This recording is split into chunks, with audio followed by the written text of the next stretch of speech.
Hi guys, welcome to our channel Def Blacks. இன்னைக்கு நம்ம சேனலில் என்ன ரெசிபி பார்க்க போகிறோன்னா, ரெஸ்டாரண்ட் ஸ்டைலில் எக் ஃப்ரைட் ரைஸ் எப்படி செய்கிறதுன்னு பார்த்துடலாமா?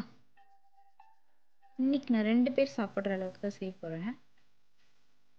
ஸோ கொஞ்சமாக ஆயில் ஊற்றிட்டு 3 எக்கு ஆட் பண்ணிக்கோங்க. எக்கு நல்லா ஃப்ரை ஆக்கி வரட்டும்.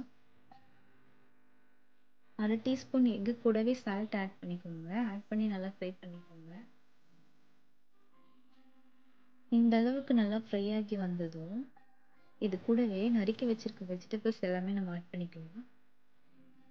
நான் இன்னைக்கு என்னென்ன ஆட் பண்ண போகிறேன்னா, ஒரு கேப்சிகம், ஒரு கேரட், 2 பீன்ஸ், கொஞ்சமாக கோஸ், இது எல்லாமே பொடியாக நறுக்கி ஆட் பண்ணிக்கோங்க. இது கூடவே ஒரு பெரிய ஆனியன் எடுத்துக்கோங்க. அந்த ஆனியனில் பாதி நீளவாக்கில் கட் பண்ணி ஆட் பண்ணிக்கோங்க. இதையும் நல்லா வதக்கிக்கலாம். இது எல்லாமே நல்லா வதங்கி வந்தது. இது கூட நம்ம எடுத்து வச்சிருக்க மசாலா ஆட் பண்ணிக்கலாம். பாருங்க, இந்த அளவுக்கு வதங்கி வந்தால் போதும், ரொம்ப வதங்க வேண்டாம்.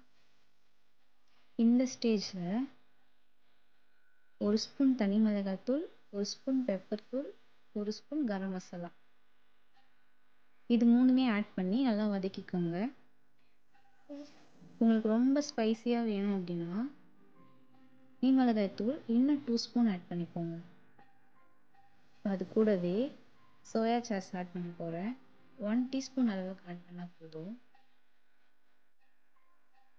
இது எல்லாமே நல்லா வதங்கி வந்ததும் இது கூடவே நம்ம வேக வச்சு ஆற வச்சிருக்க பாஸ்மதி ரைஸை ஆட் பண்ணிக்கலாம்.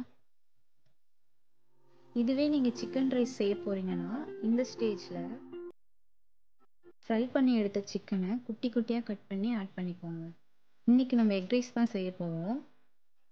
இப்போ நம்ம ரைஸ் ஆட் பண்ணிக்கலாம்.